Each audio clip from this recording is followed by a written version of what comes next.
Welcome back to Dark First Customs, everybody. Tonight we are going to jump right in to taking the intake manifold off the car to see if it is the MDS wiring harness or the MDS actuator that is causing the MDS module to fail. The MDS module is the multi-displacement system, which allows my car to switch between 4 cylinders and 8 cylinders depending on load and road speed, which is how I get 27 miles to the gallon in a 5.7 liter Hemi Charger. So let's get set up here,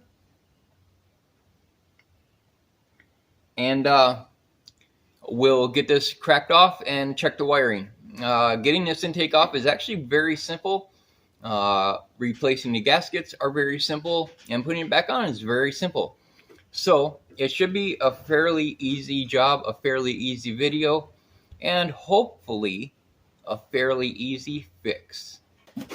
All right, so the engine is actually a bit warm still. I just had it out on the road tearing it up because I replaced the brakes in the last video.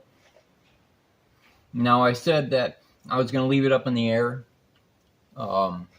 so I could finish the driveline issue. The problem is I forgot I had to go into town tomorrow, so there's absolutely no way I could leave it up in the air and get it done in time, so I had to finish the brakes and get it down on the ground and take it out for a test drive, make sure everything worked. Now, quickly, before we get into this, what I will say about brakes is if you replace brakes on your vehicle and you put everything back together and you get in your car, make sure that you are pressing the brake pedal several times to build up pressure before you take off and put it in drive and take off. Because if you do not, you will find out very quickly that you have no brake pressure, and you will go driving away into something if something is in front of you. When you change your brakes and you roll the calipers back in, it creates a gap, and that gap will, for just a split second, give your car just enough momentum to move on its own, even with the brakes all the way down. So to make sure to build up pressure to pump up your brakes, and there's your safety lesson for the day. All right, now I'm not a giant fan of bending under hoods, and I wish this car had what is called an emergency hood prop, kind of like what Jeeps have or other cars have, where the hood will actually go up further. But it is what it is, and this is as high as the hood goes. So to get the intake off, actually I'm gonna need my fuel rail compressors so I can get the fuel line off.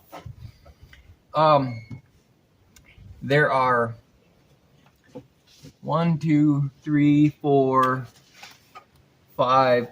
There are 10 mil.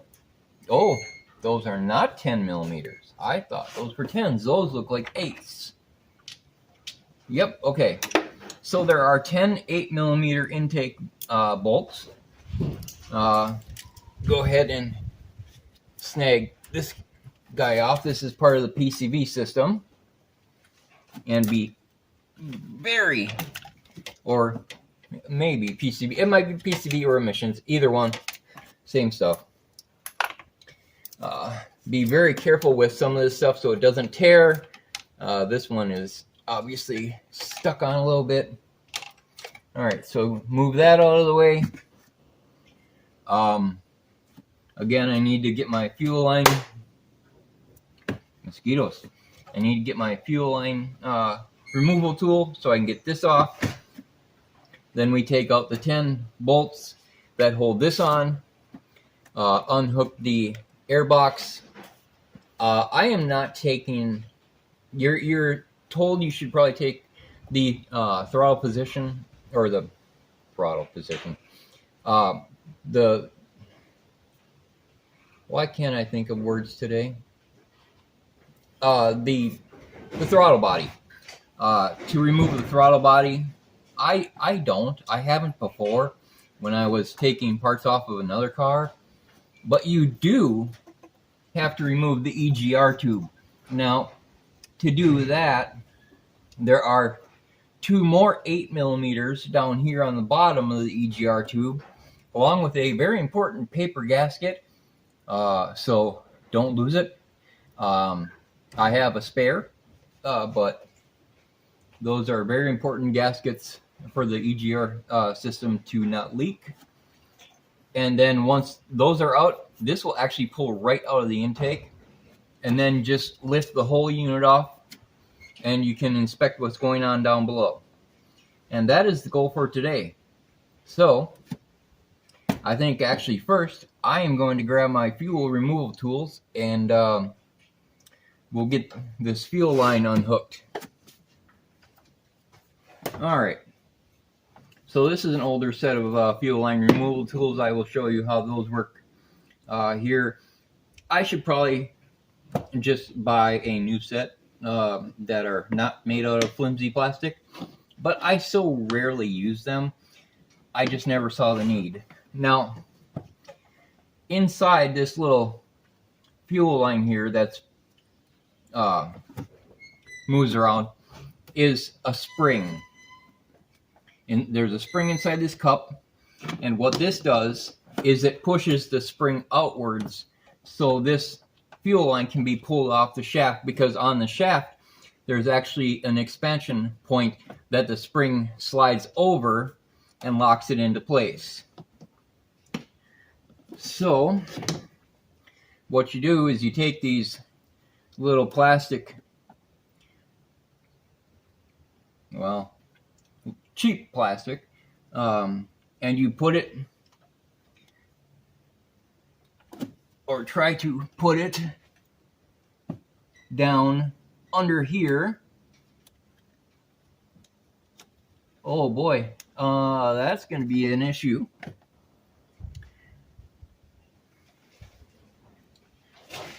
That's going to be an issue right off the start, because I might have to just cut this down a bit because it's not going on. It's too tall. And there are others that have a shorter height to them, and I guess that might be what I need for this. Let me go cut this down real quick. Well, I hope this one is the right size, or I just ground one of the other ones down. So I just took and ran it on a belt sander real quick, shaved some of that plastic off, and this is the right one. Okay, so now the trick is to get this up in here to press that spring up.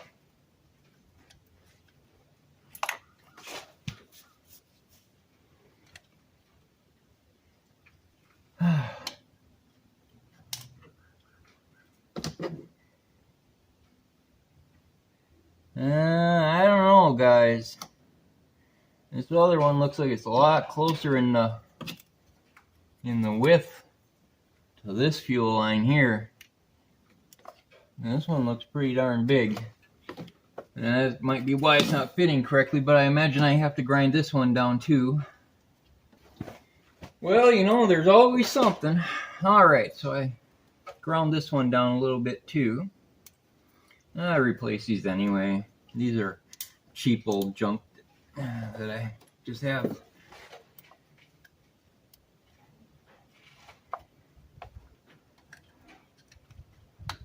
All right. There we go.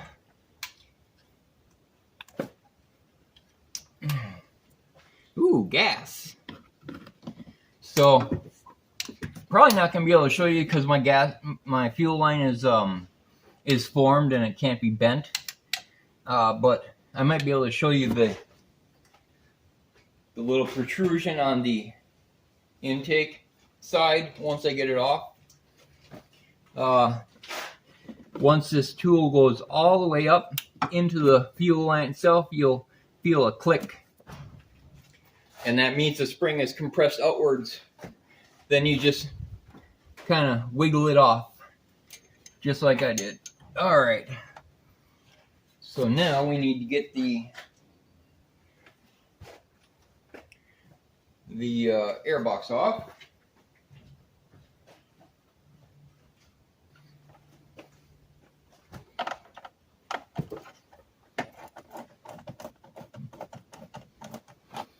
Now, some of you might be wondering why I haven't put a cold air kit on here yet. Well, a couple reasons. The first is to get the right cold air kit, you need, at least on this car, but actually on most cars, you need a kit that actually goes outside the engine bay. And a lot of people get tricked by getting those shorty kits. Well, all those shorty kits are doing is putting an air filter inside the engine bay without an air box. So you're actually sucking hot air into the engine, not cold air. So what I need is a kit that goes out and then goes down and out through the air dam if I want an actual kit that works. All right. And there's one of the airflow sensors. And then just take that off and set it up there. Throttle body looks pretty clean. Again, I'm not taking that off. Next step is to take the 8 mils that are down here off, which are extremely difficult to get to. There it is. Okay.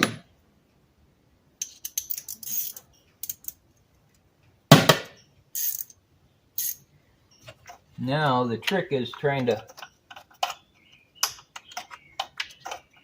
get this off of here, but I don't think I got enough room with this one, so I'm gonna have to get another special tool. All right, so I got a flex head 1/4 inch drive here with a swivel and an 8mm socket and a couple shorties for if needed. So let's try to get in here.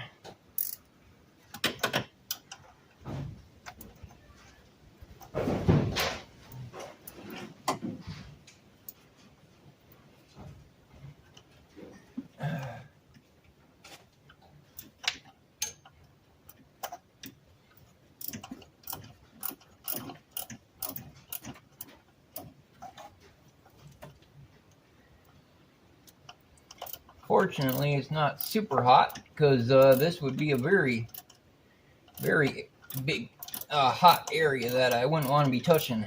She's cooled down quite a bit already. Okay, let's see if we can get this out of here.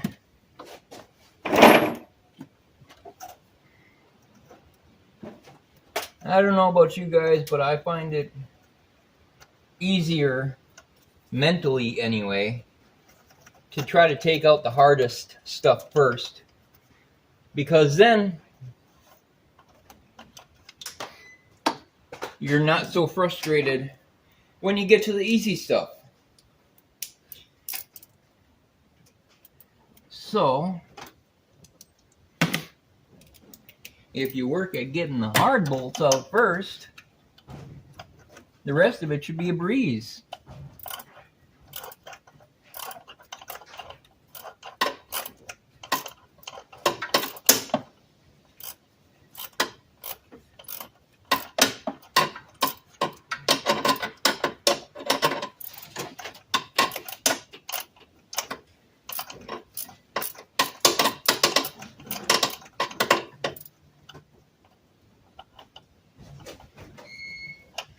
Almost.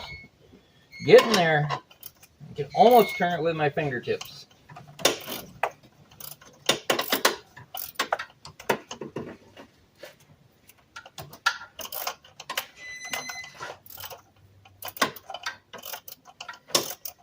Now, this being a Hemi, you're looking at 2 plugs per cylinder under 1 coil pack. It's a split coil pack per cylinder. So there's 2 plugs for a total of 16 spark plugs in this engine, of which I choose to use E3 spark plugs. Some people I know think they're a gimmick. I don't think so. I use them in everything I have, and every time I put them in something new, I get better running, better idling, more power, better fuel mileage, because the E3 plug doesn't need to be gapped,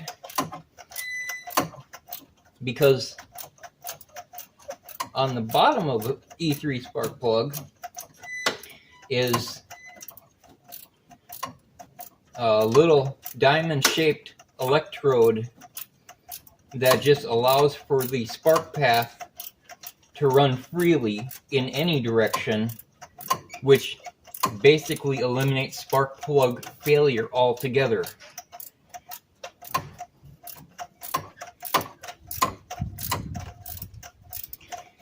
Now, I'm not sponsored by them or anything, but I will say, if you want to change your plugs in your car, I would suggest buying E3s. They're available for pretty much anything now. They were a specialty plug. I even have them in my riding lawnmower.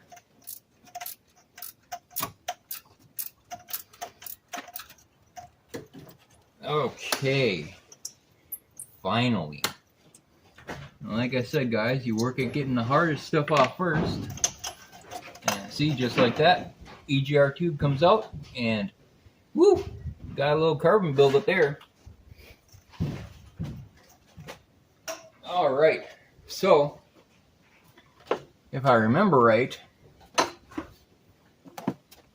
there is nothing else. I see all the wiring for the injectors. I have to unplug the injectors off of here, but it looks like everything else is easy peasy.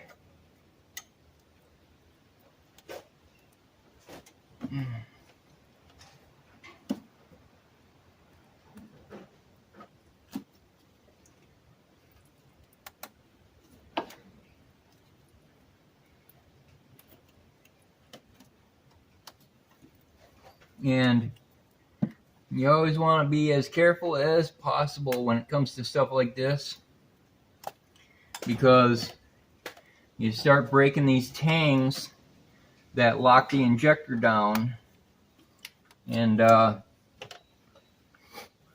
it's not going to fail. It's not going to keep it from failing, but you're not going to be able to lock it down now.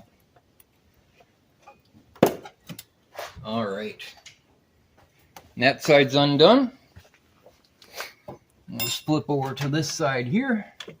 Now, this blue wire, as you see, obviously not factory. It was a recommendation for these Hemi engines. Sometimes the signal for the throttle body is iffy at times, and they said that by just running a wire from the throttle body to the car body will provide a much needed ground connection that these Hemis sometimes need. And she was running a little bit rough for a while, so I was wondering about that, and I decided to give it a shot. And it seems to be running better now. So, all right. So now, oh yeah, I suppose I'm gonna have to undo that too, because it's connected to the car. Alright, anyways, I got a wire back here.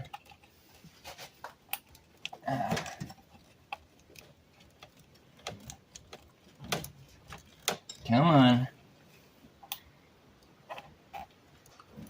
Sometimes you find all these hidden gems while you're trying to disassemble stuff, and you wonder, well, what's holding it on now?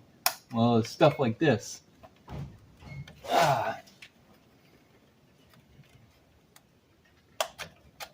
There's that. Now if I can get it out of here, because I think it's actually connected to the back of the intake.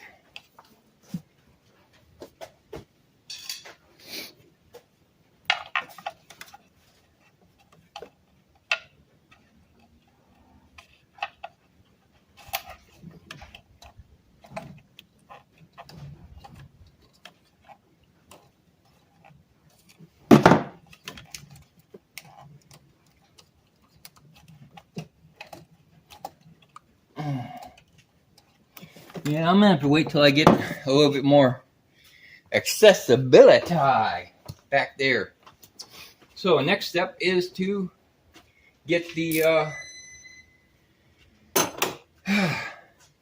intake bolts out. And because I'm taking this apart now, I also get to replace the gaskets and prevent any intake leak that might be going on. Intake leaks on newer vehicles are not very common, but they do happen.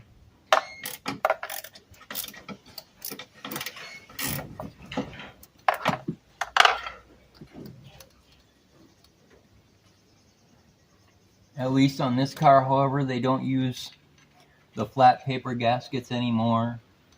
They use actual formed, shaped rubber, some sort of rubber composite compound gasket that you just slip in its home and put it in. I will say this about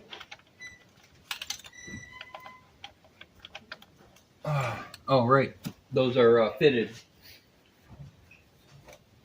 I will say this about new cars: there are pluses and there are minuses.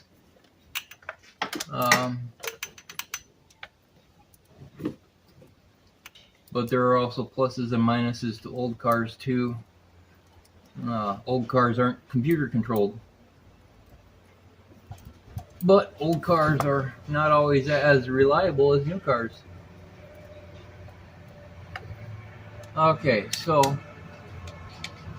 sounds like a tractor's going by. Yep.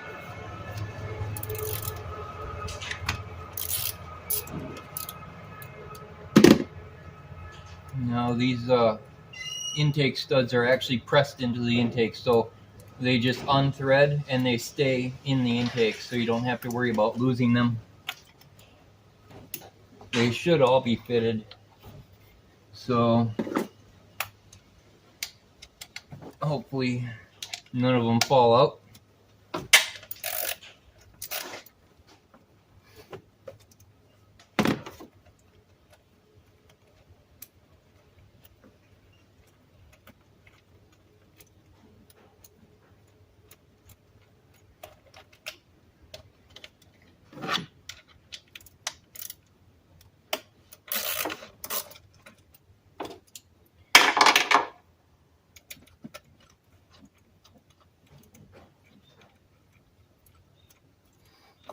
Now I also want a catch can on this thing too, which takes the oil that's caught in the PCV valve and runs it into a can right here to keep it out of the intake. Because if I was to look inside this intake right now, odds are it's got oil in it. Unfortunately, that's just a side effect of this kind of system. And the catch can helps to prevent that from getting into the intake and gumming up your throttle body. Problem is, it's not It's not a cheap, and it's not a cheap item, but they are worth every penny. They are what, $200-300, I think. They're on my list, and they're extremely easy to install, but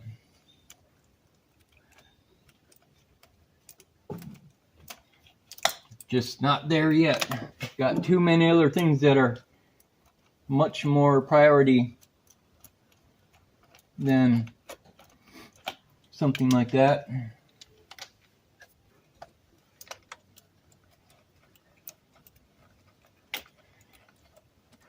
Almost done.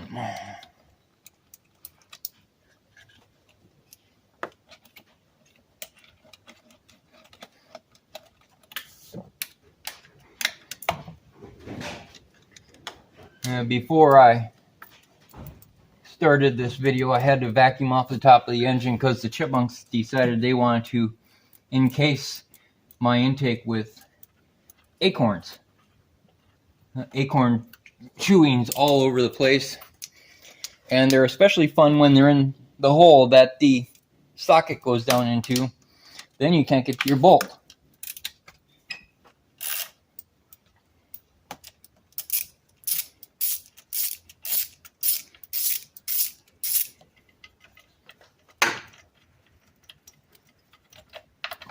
All right, one left, and then that wire on the back side. And I'm just going to take it off right here.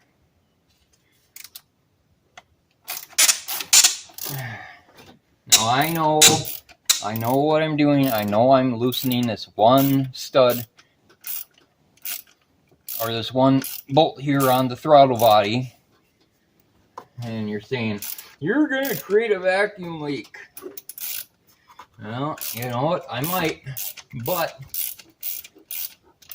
I see no cracks or any issues with the gasket on. Oh, almost lost that.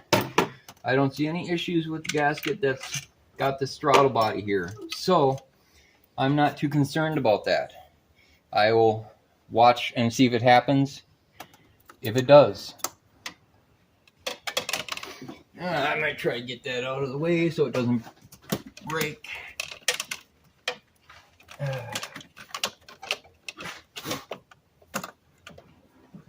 Maybe just try to push it over out of the way.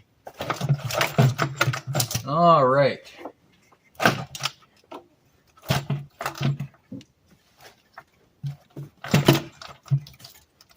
Oh, here we go. See, that's what I'm talking about. Just you miss things.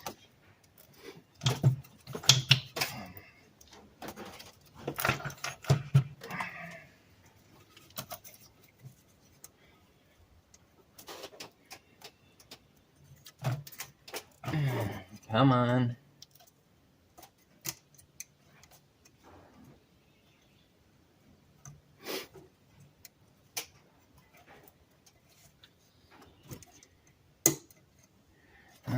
It doesn't go up any higher. So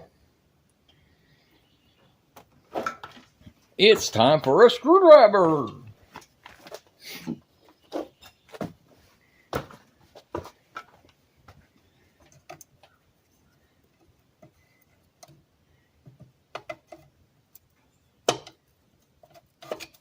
Just wiggle that off of there and out of the way.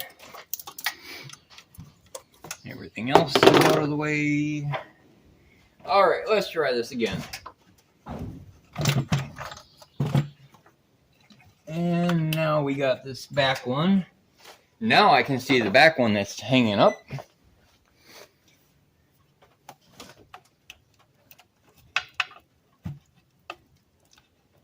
The problem is, can I get it out?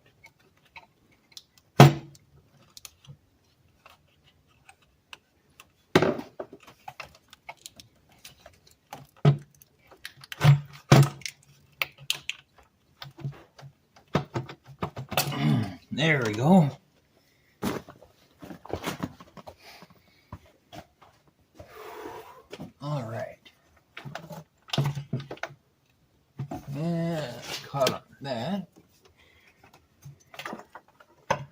Well, what am I still caught on? Darn it. This thing's connected to everything.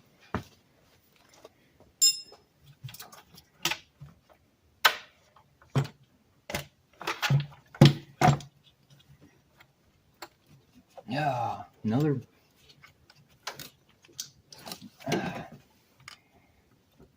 vacuum line. Ah, the brake booster line. All right. Suppose I should have probably remembered that one, because every single brake booster I've ever seen is connected to the intake.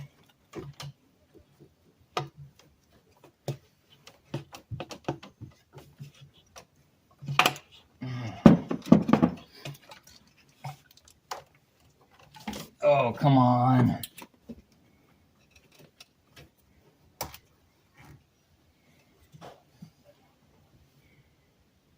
So if I fish it out from there, it goes behind the coolant lines, under the coolant lines and air conditioning lines, and over here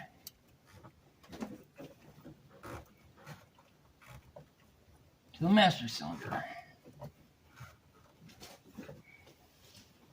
which is not coming off there either. Oh, you're a butt.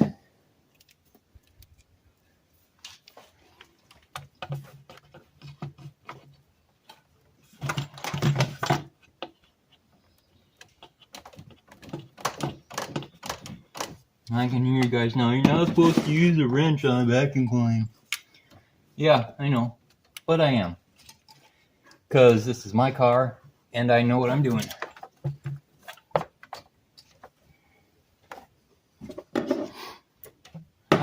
I'm going to need that light. I'm going to need my hand light, because I need to be able to see this.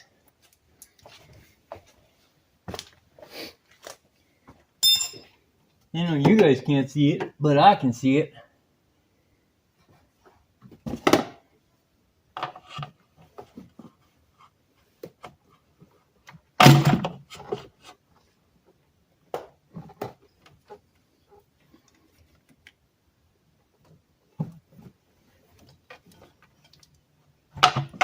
Ah, come on.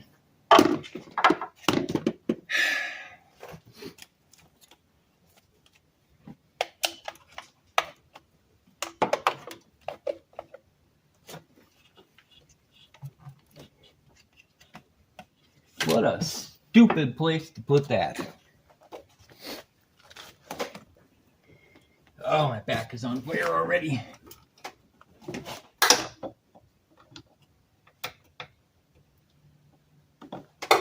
Get out of my ear, mosquito. Why do they always go for your ears? What is that about?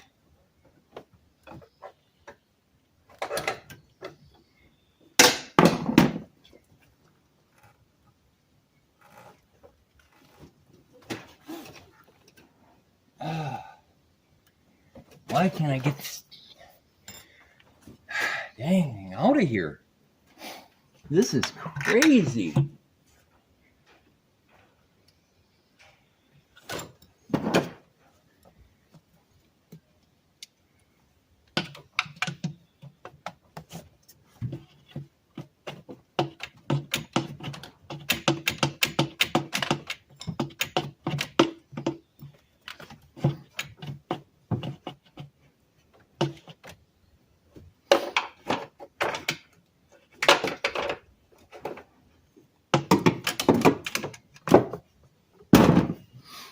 I mean, geez, guys.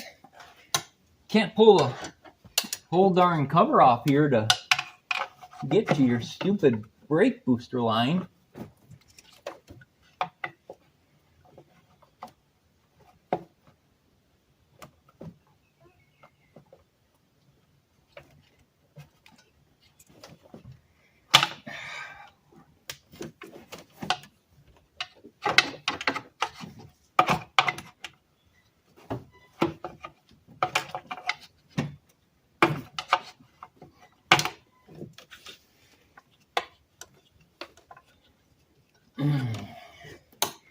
Wow. Well, Well, again, this is taking longer than it's supposed to. Because I can't get that darn thing off. Seriously, guys? Come on.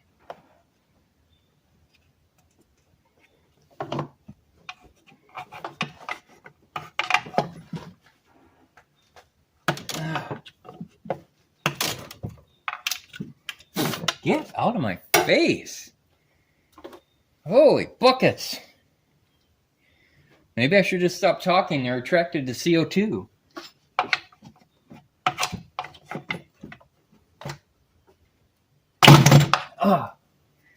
Gotcha, you little bleepity bleep bleep.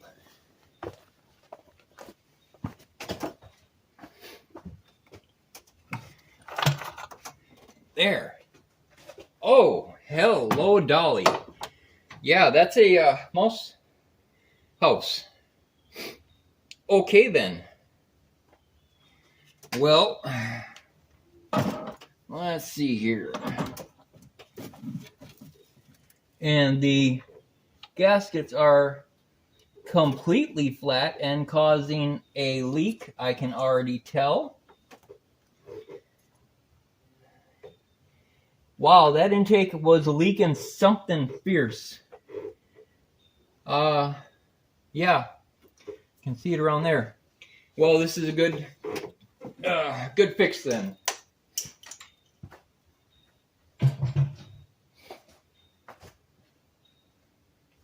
Okay. Now, let's see if you guys can see this.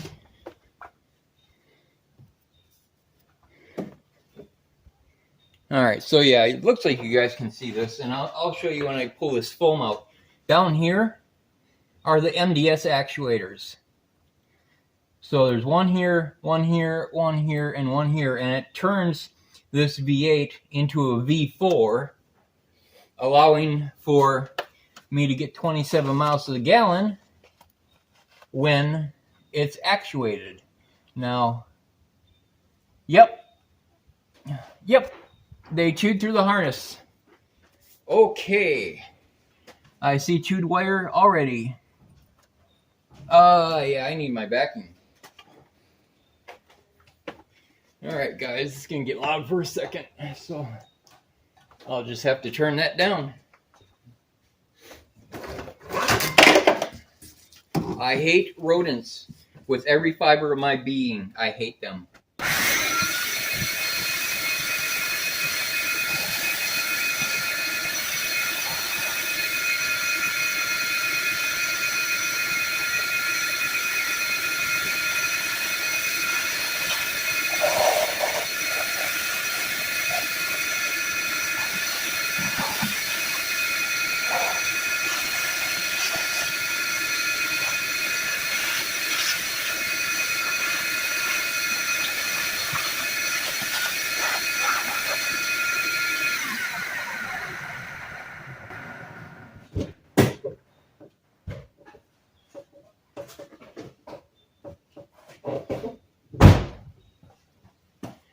Alright, this is the MDS harness.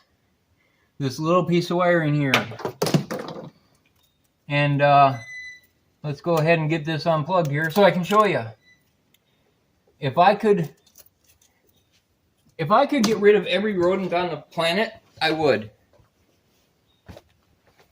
If it's a rodent, it goes away. Because all they do is destroy everything. Their whole purpose in life is destruction and nothing else.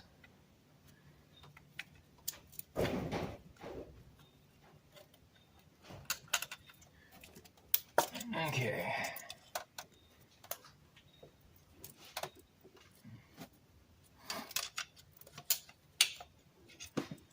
Come on. And that's going into a plug there, and that's going into a plug there, and then I gotta get it unplugged from behind the engine. I remember that one was really fun.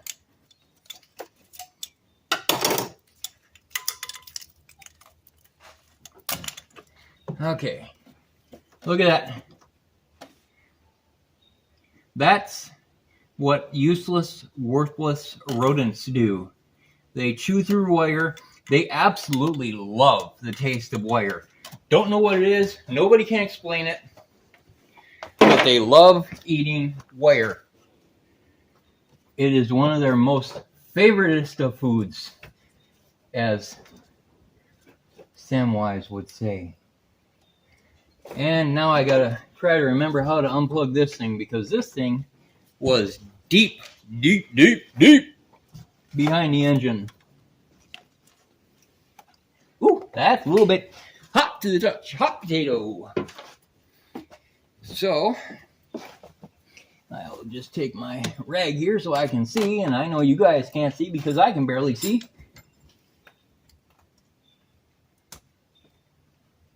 See how many fingernails I can break on this one? All right.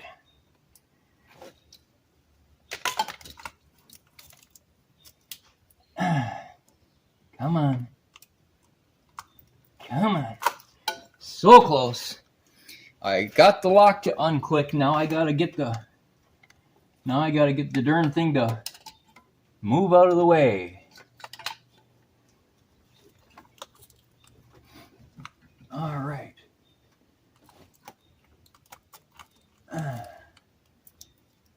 I'm gonna need a pick. Here is a lovely pick, bent to be able to get around corners.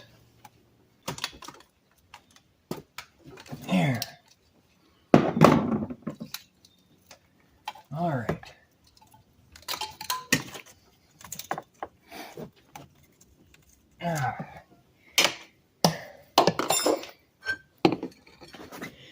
Alrighty, guys.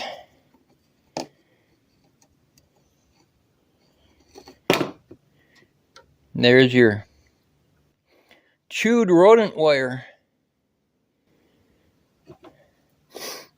Oh, how I despise them. I don't think there's words in any language of how much I hate rodents.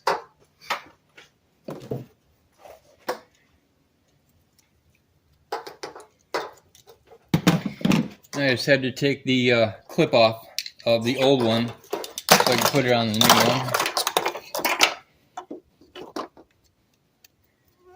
And this just goes in because it snaps down below. All right, so start by getting this main plug plugged in.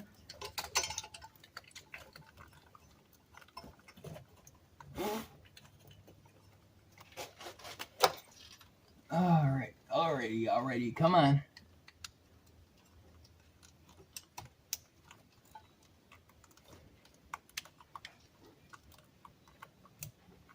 All right, just that easy. Now let's see if I can snap it back into its home or not. Otherwise, it's just gonna have to hang back here.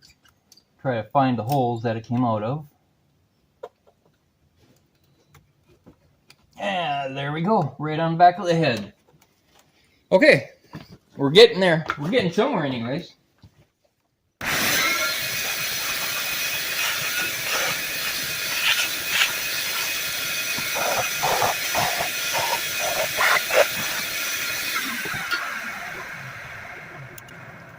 And since this is formed to a location, there is no doubt on where it goes.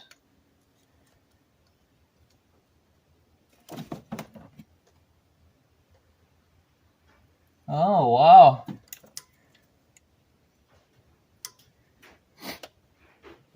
Somebody was chewing on that one too, but it's not chewed through. So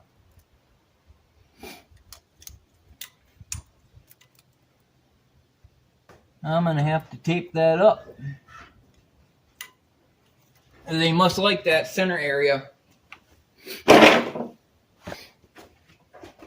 Alright, so I'm just gonna take some electrical tape.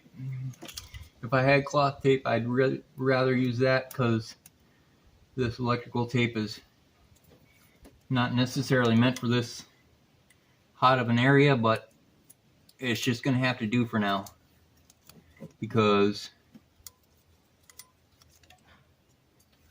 this wire can't be exposed, and I sure as heck don't want some other stupid rodent chewing on it again. And I will just have to lose my mind and destroy every rodent I ever find. Alright.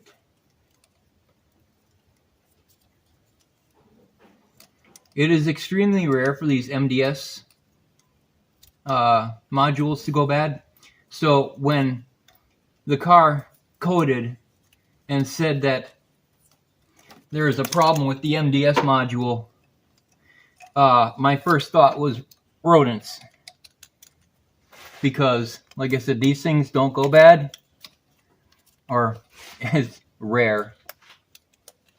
So then you have to narrow it down to the possibility of somebody getting in, because what they do is they crawl up here and through the back, and in here, nice and warm, they chew through everything, because that's their job as a rodent from the pits of hell, and they just destroy everything they come in contact with.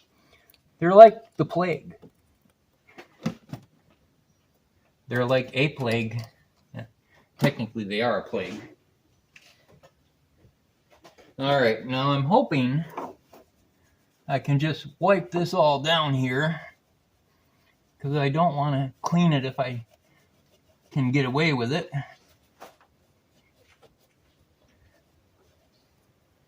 Because then the gasket will seat properly.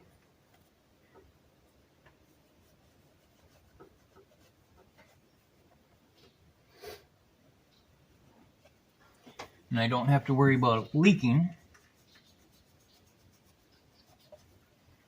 Alright. They were definitely leaking. There's oil everywhere. So this will also give me more power.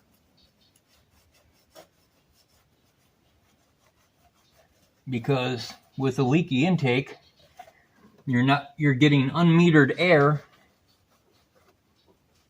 into the intake, and the engine doesn't know what to do with it because it doesn't know it's there.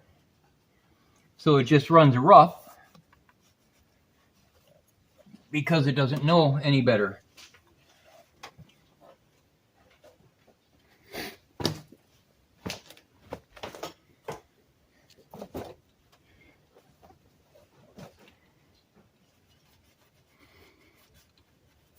Looks like some of this is not going to come off very easy. I guess I'm probably going to have to get my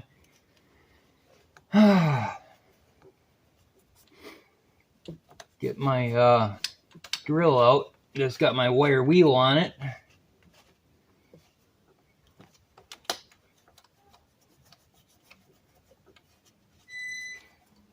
All right.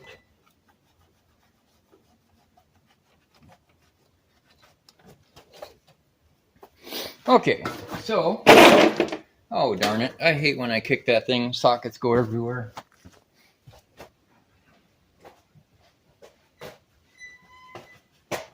Alright, here's the famous blue towels. Stick it down into each intake runner. That way you don't get crap in your intake when you clean it off.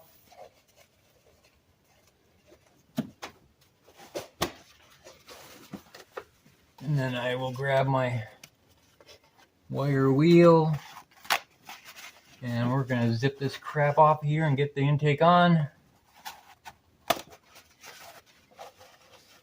and get this project done.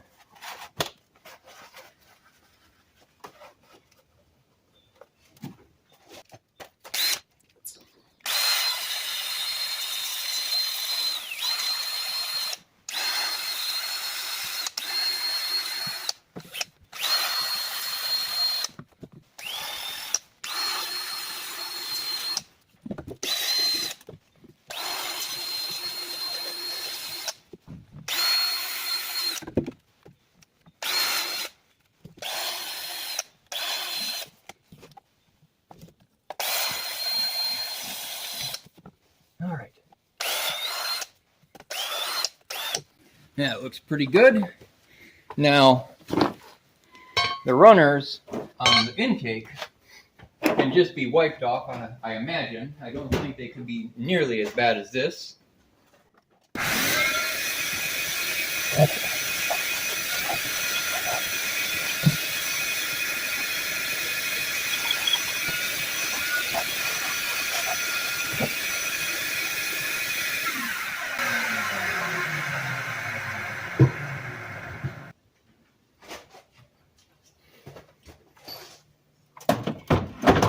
Okay. I'm just going to set this down here like this for now. And I'm going to need my pick again. Pick those gaskets out.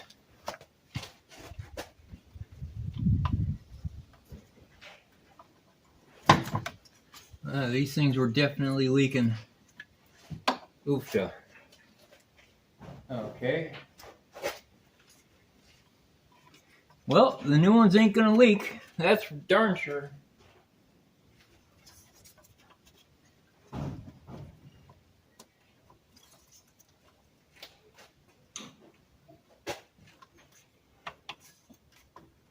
I'm not sure what these other little ones are. I think they're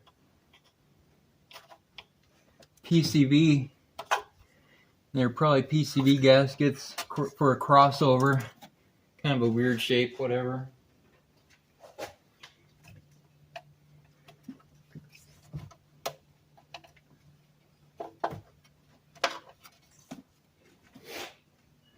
Should be interesting taking this out on the road.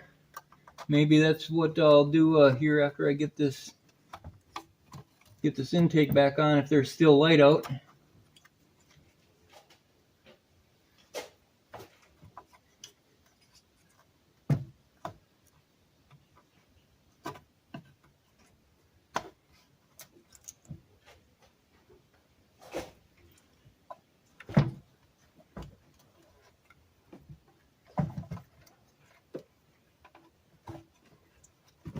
All right.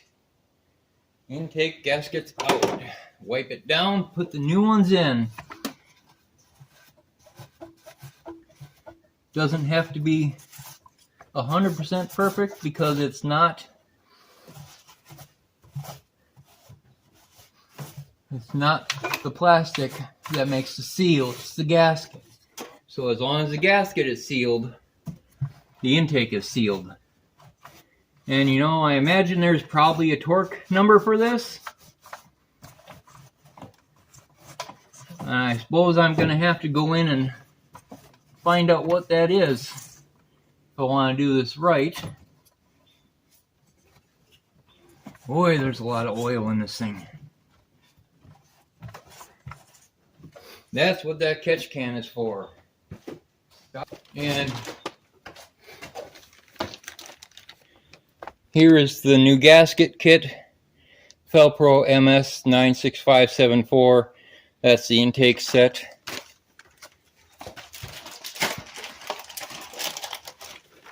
And all you do, take your wonderfully pliable rubber gaskets, squeeze them down in here, and you can see that they're protruding quite nicely. And the other ones were completely flat and absolutely useless from sealing anything out. They got little ribs on them to hold them in place while you flip it over so they don't fall out of the intake. Felpro's a good company. I've been using Felpro gaskets for 30 years. And you're like, 30 years? How old are you? Yeah, I don't look it. I can pass for about 30. But I am not that young. I'm still single. But I'm not that young.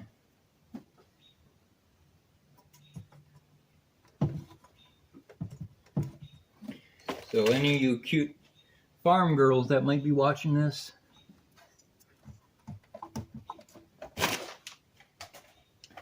me up. Okay, now to flip this behemoth back over, get the fuel line out of the way. All right, so we got the actuator in the back, plus the booster in the back. Just kind of lining up my work here to make sure I'm not going to be forgetting anything.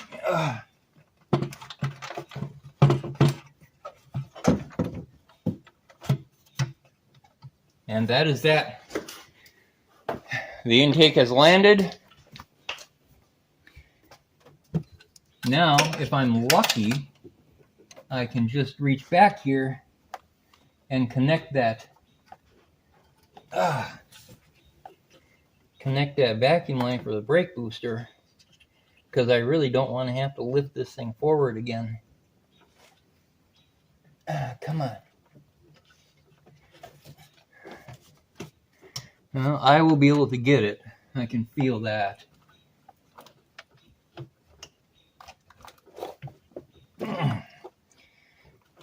There we go. Okay. So now what are we sitting on? Now make sure everything's out from being pinched under it. When you start tightening this stuff down, you're going to become real surprised real fast when you pinch something and you either have to take it back apart or you break a wire. All right. And it appears that all wires have been accounted for. So let's start just by getting the intake bolts threaded down to make sure it's seated. They don't need to be tight. I'm not gonna tighten them down just yet. I imagine this intake's gonna have a pretty low torque number. So I'm hoping that my 3/8 drive torque wrench will take care of it, because I don't have an inch-pound torque wrench. So yeah, that's my problem. How I've gone all these years without having an inch-pound torque wrench is beyond me. Of course, it's really not used very often, at least not in what I was using them for.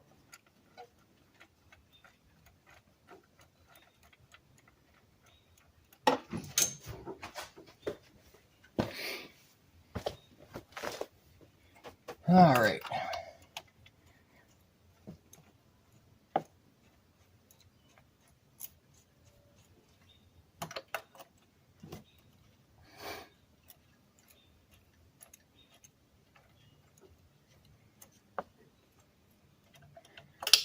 Now, could there be a slight leak for the throttle body since I pulled that one bolt out?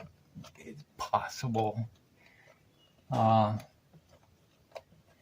But it's unlikely. I will keep an eye on the engine to see how it runs. If it's got a leak, then I'll replace it. There's only 4 bolts holding it on anyway. That's a 5-minute job to replace that gasket. This job, however, is going actually quite a bit longer than I expected. But that's what happens, you know, when you run into issues. Sometimes things just happen, and you just got to deal with them.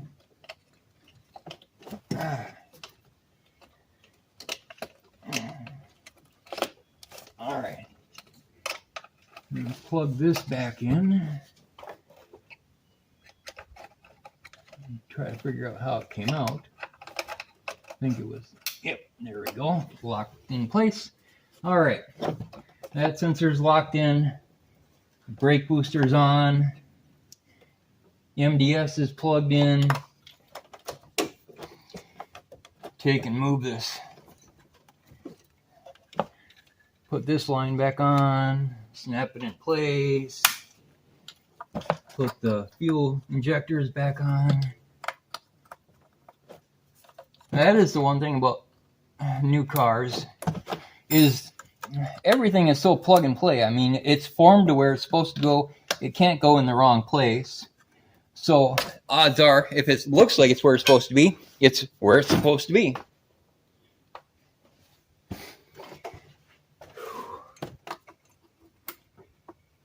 All right.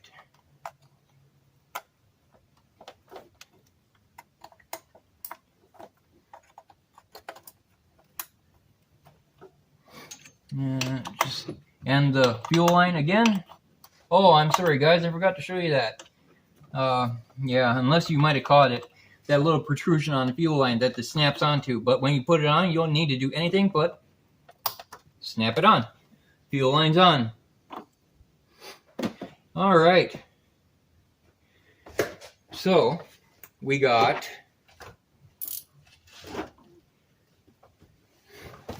the one throttle body bolt to do, and then the EGR tube to do. All right. And we got that sensor there. That snaps down into place. Okay. Now this, I should see if I got a star washer to hold that in place. All right, this is called the star washer. And it's used to hold items in place while you're tightening them down so they don't turn on you.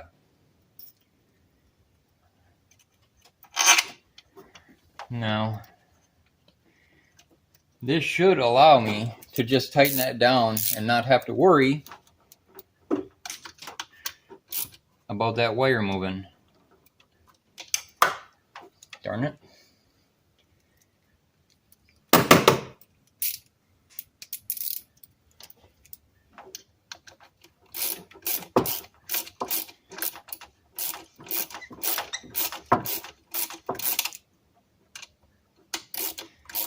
Oh boy, we're losing daylight. Yikes. Yep, and see the star washer locks on to the item itself and prevents it from turning. I love those things. And they've been around for absolutely ever. Okay, next step is the air tube. We are close, we are close.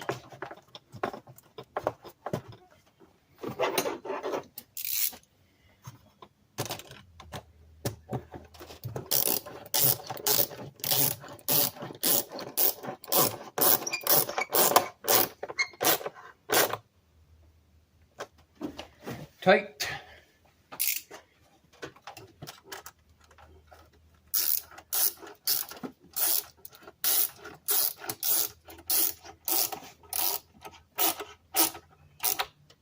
Tight.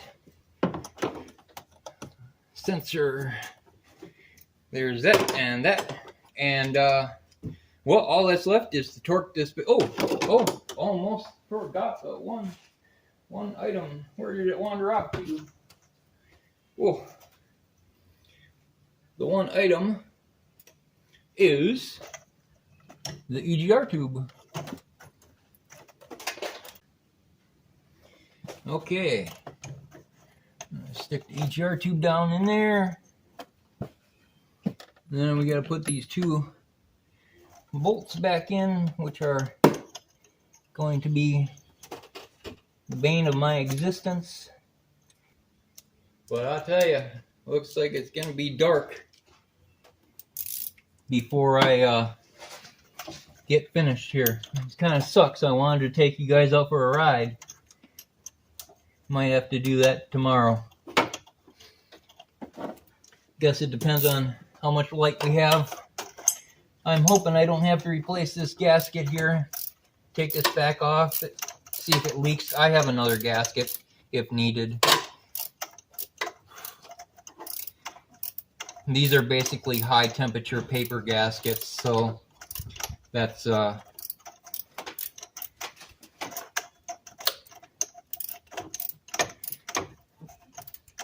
why you gotta try not to damage them.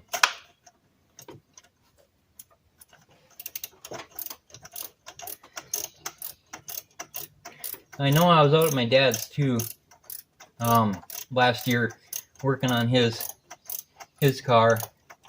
I'm hoping to get back out there this year again. Maybe try to work on it some more, because that's pretty much the only way it's going to get worked on is if I work on it. He's got too many things going on to be dinking around with his car. Although, if it was my car, I'd try to work on it. But, you know, I shouldn't be talking because I got a classic Thunderbird that's sitting. Well, I have to work on my stuff too. So, you know, that's just the way it is sometimes. Once I get this thing tightened down, then all it is torquing the intake.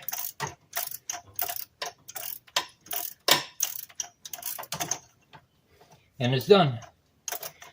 Now, you might wonder why I said that I have to go inside the house to see what the torque is. And that's because I don't have self-service where I live. I actually consider myself lucky, but I don't have self-service where I live. So if I want internet or a phone, I have to go in the house.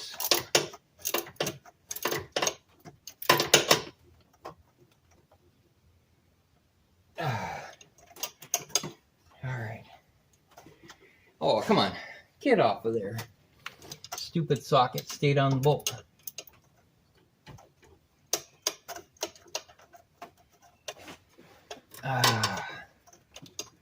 Get off there, you brat.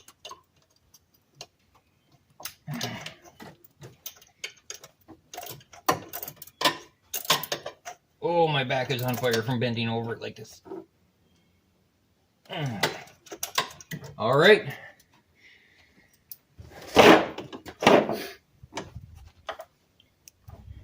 I'm going to go in and get that torque spec, and I'll be right back out.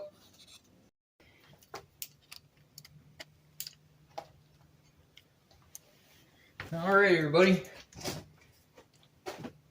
The torque spec for this intake is a whopping 10 pounds. And you're going to start from the inside out. So,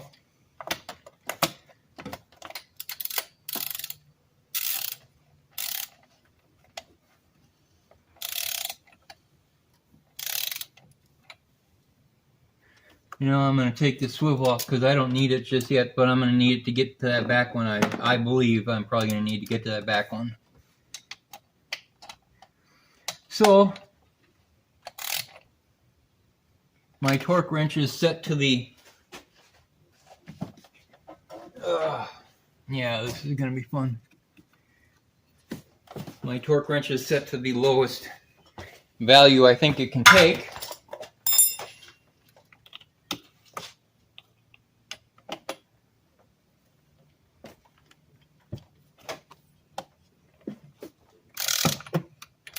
Get out of my ear, you stupid mosquito.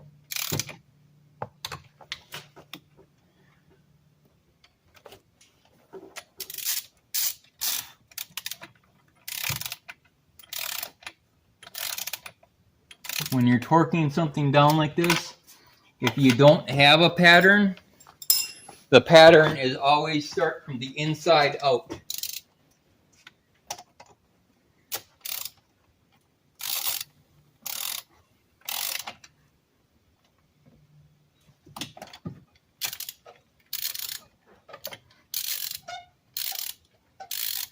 That puts compression on the inside and not the outside first.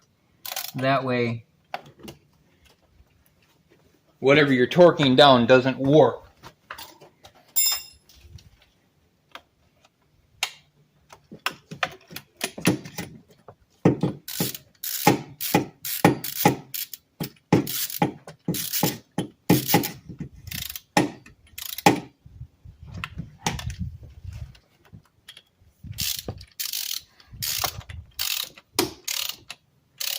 I know I'm doing this a little out of whack here,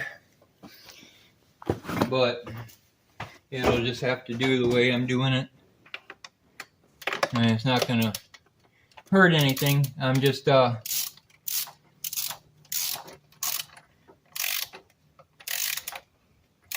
think I'm just out by 1. And you'll notice that I'm not torquing it down initially. Like I have said now, well, like I've said in the past, and I will say now, you always, always, always snug it down first, get it tight, get it close to torque before you actually torque it down.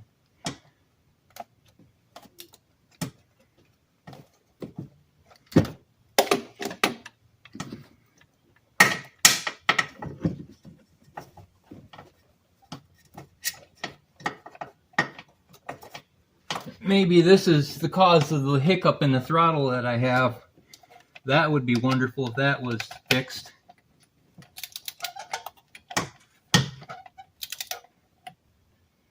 I have a slight hiccup in the throttle. It's ever so noticeable, but it is noticeable.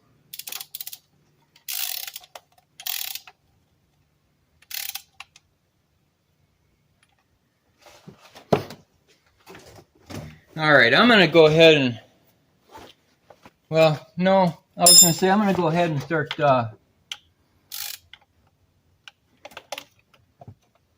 getting this all torqued down here for you, but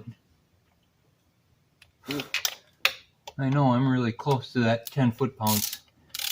But as you see, now the center ones are turning again, because the gaskets are compressing.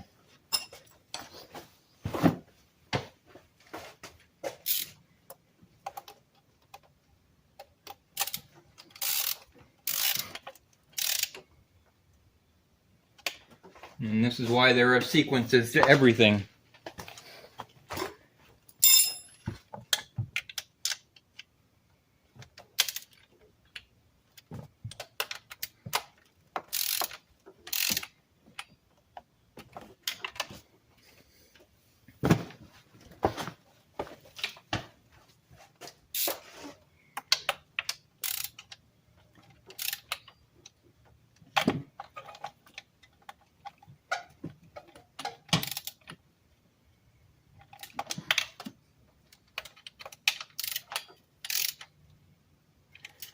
Snug, very snug, quite snug. Should be clicking any second here.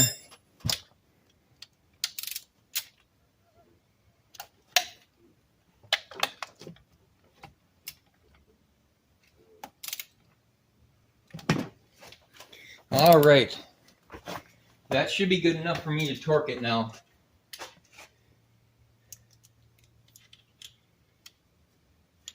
So we're gonna get this all torqued down to 10 foot-pounds.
All right.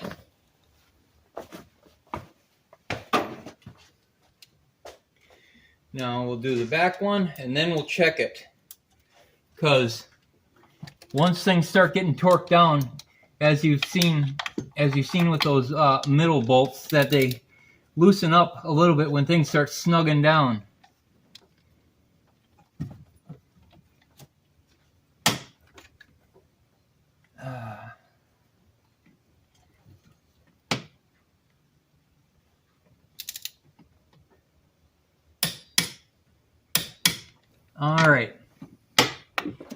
one last run should take care of it, and then the car is done.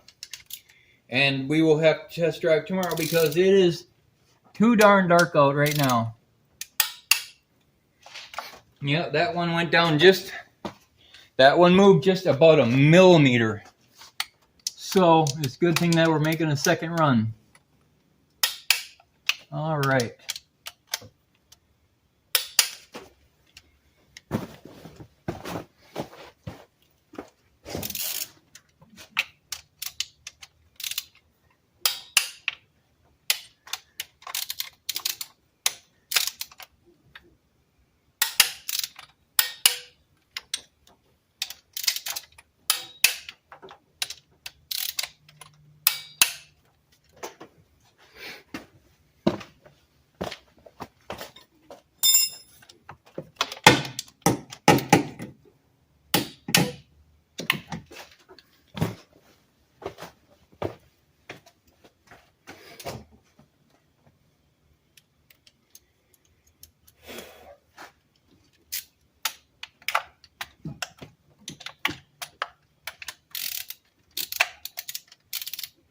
Come on.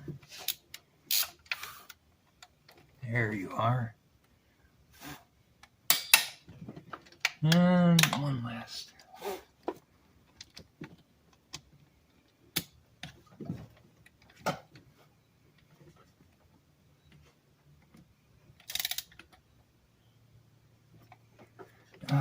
Stupid thing. This one back here is just a pain in the butt. Alrighty. That is it. We are good to go. Let's start her up and see what happens. Now, being fuel injected, gotta turn the key a couple times to prime the system because all the fuel is out of the fuel rail.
Alrighty guys, so that is that for the intake. Now, some of you might have noticed that this didn't go back in. And, well, there's a reason. I don't want this again. Now, that foam is generally used as an insulator to keep heat from the block to the intake. It's going to be a trade-off. Now, I live in the north, so it's not super hot here all the time. I mean, we get some in the summer, but it's not hot here all the time. So the best thing I can do to keep that from happening again is not put it in. Because when there's nothing there to chew on and make a nest out of, they're not going to stay. So that's my trade-off. That's how you do an intake on a 5.7 Hemi. On a, I believe it's an 06 to 08. Oh, yeah, because the Eagle came out in 09. The Eagle Hemi came out in 09. So that's 06 to 08 for sure. I don't know about anything earlier. But that's this charger, that's that engine, that's that intake. If you have to do it, you see how easy it was. Well, there's a couple hard spots or just frustrating areas, but overall, it's a very easy job to do. And now if you have to do it to yours, you know how to do it. So that is going to be the end of this video. Remember to like and subscribe. If you want, feel free to leave a comment. Liking and subscribing definitely does help the YouTube algorithm, help to make this channel grow, get this channel out to more people. I know I've been kind of slack on it lately. I am sorry for that. I'm going to keep trying. And, well, there's still a lot more to go. I got to get this car back up in the air tomorrow after I get back in from town. And got to get that carrier bearing installed. Got a hitch to do. Got some other stuff to do, some front end work, more tie rods, more ball joints and all that crap on this car too, because this has a whole bad front end on it. And well, then once things are caught up, maybe get those leaps on the truck. And you know, that's right there. That's that's the troublemaker sitting on the ramps, and that's coming up. So keep tuned, because it's gonna get interesting, especially when I crack into this engine here. I got every single part to rebuild this engine, and then it's just a matter of putting that engine in, putting the new trans in, and firing the key, and just crushing the streets in that nightmare. So I will see you all guys. I will see you all later. Have a good night. And again, remember to like and subscribe. Have a good night, everybody.